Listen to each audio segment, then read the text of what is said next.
And Brock. Brock got invited to do the keynote speech at a meme conference. And since we're doing Meme Lords as a new company, we're gonna do it together. And so this is me practicing while we're out here watching the sunrise.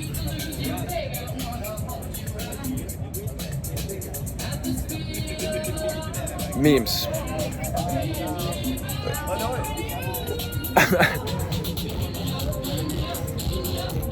It's kind of fucking crazy to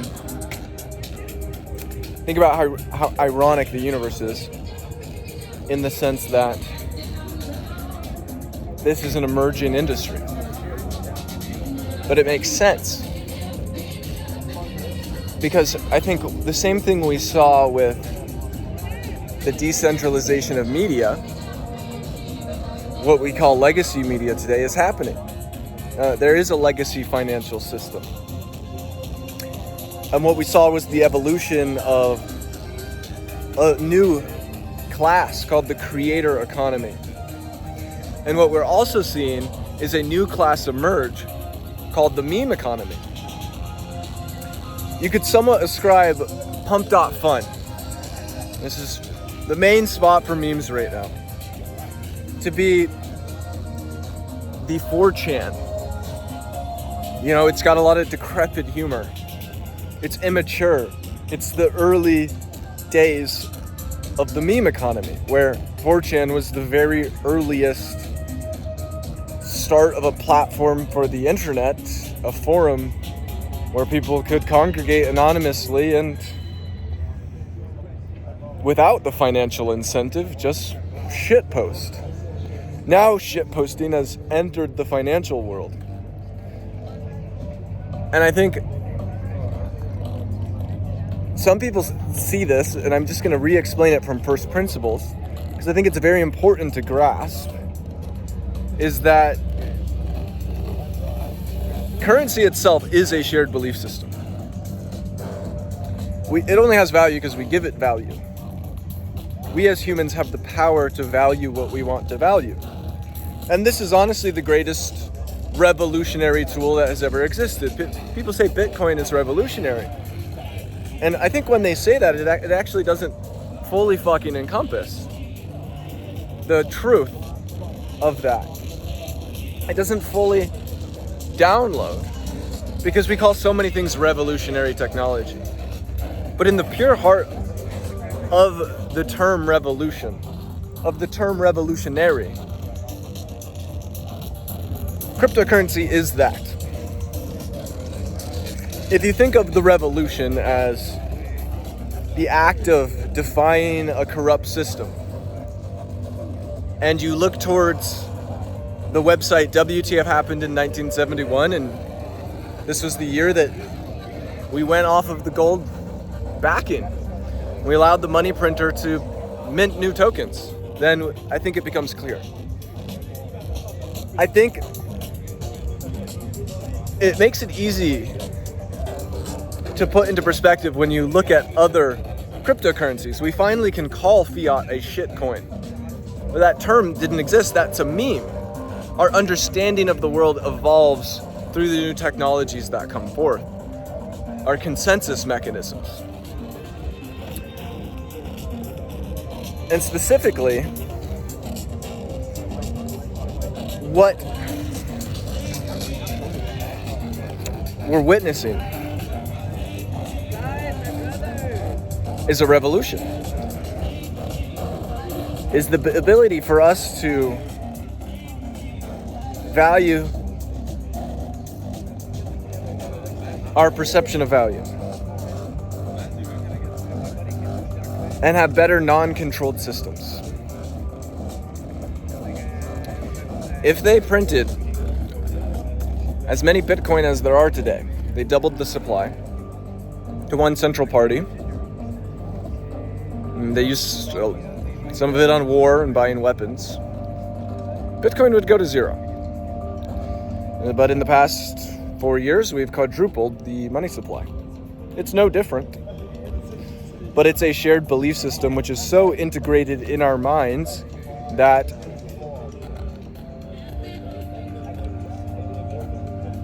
it's not going to be an easy transition. What the central banking digital currencies look like and what the plans are, I am not sure of. What I am sure of is that the meme markets are bigger than most people think of them as, and they are highly immature.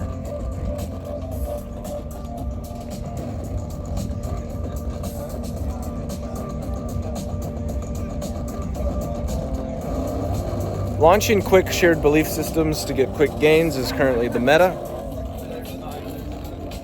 And we're using shit coins to reach people. It's what can get more engagement.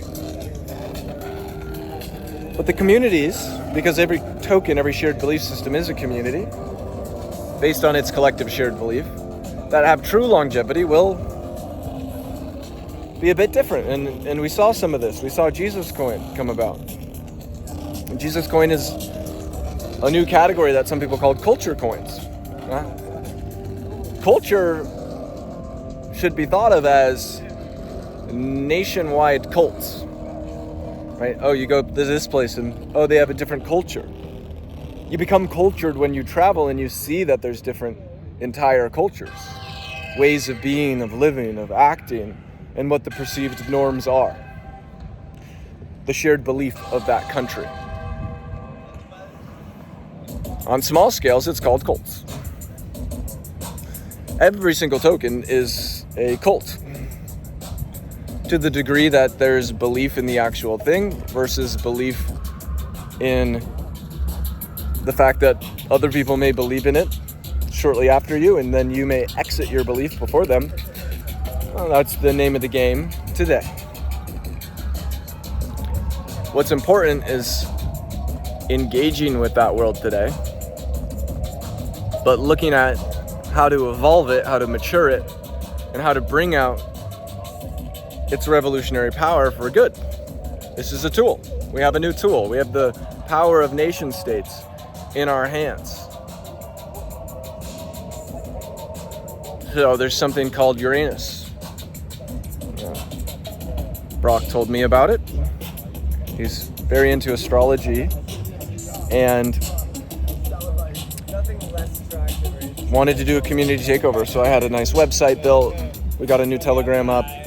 It was dead. It was a dead project. But the project lives on, and in the new ecosystem of meme tokens, there's far less scams, especially on Solana's ecosystem. You can't really change the smart contract too much.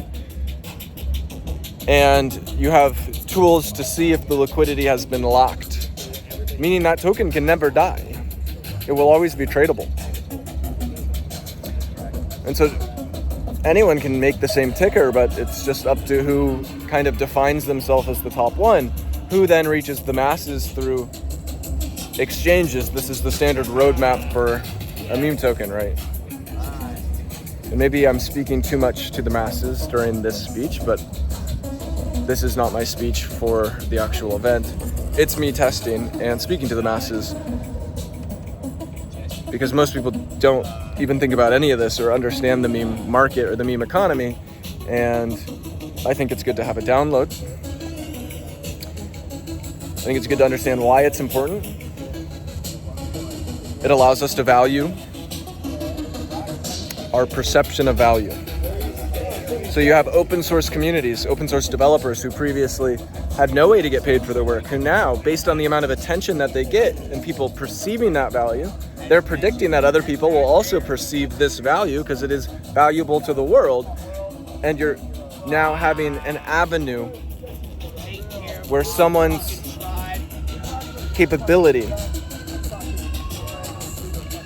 to produce a shared belief system within themselves as a creator of value for the world emerges. And that's powerful. And that's a powerful idea that can restore meritocracy. Not fully, there's still ways to hack attention, and we still have a very immature market. And it's because it's crypto trading on other crypto people. We haven't done the mass onboarding, right? This is the most important thing that we can do. Telegram potentially releasing Tether And adding a wallet to it, that's potentially the biggest one ever. Obviously, Elon Musk will get into this with X. Now, the fact that the president is the leader of the World Economic Forum, I don't know how I feel about that. I don't know how I feel about him having a satanic armor suit as his profile photo for a year, way after Halloween, an upside down cross. You know, he's got to know that that's just not the vibe. And so clearly he had some intention there. I try to stay away from conspiracy theories, but I try to judge people's character based on their merit and how they want themselves perceived by the world. And so yes, he talks about wanting to save humanity and become a multiplanetary species. But he's using an unaligned AI. He talks about wanting AI alignment, AI being the biggest risk to humanity. He is running an unaligned AI, and it's one of the most powerful ones on humanity today. It is an engagement algorithm. These sort of stories, these sorts of things, these sorts of recognitions of truth, they haven't had a way to propagate. We haven't had a way to stake our beliefs in things that matter and for that to matter towards our future career. You have to then look towards building a standard business model. Standard business model typically leads towards doing something like what Musk is doing with Twitter's engagement-driven ad business. Maximize the amount of value you extract from people. The only way you can actually monetize maximizing value for people is by having a cryptocurrency. At that point, people have an ability to buy in to the perception of the value that is being given to them and the value being given to others. And how much value you continue to provide, the more people you continue to provide value to, the better off the token will do. It provides a new incentive mechanism, a way for humans to value what is actually valuable to us. And that is why memes are revolutionary. Not only fixing the money supply, but helping to get people to even understand this transition is a part of the economic value. Is getting people from staking their belief in the legacy system and pulling them into the new and educating them. And the stronger memes may build stronger communities, which may persist and help us realize our potential. May the best memes win.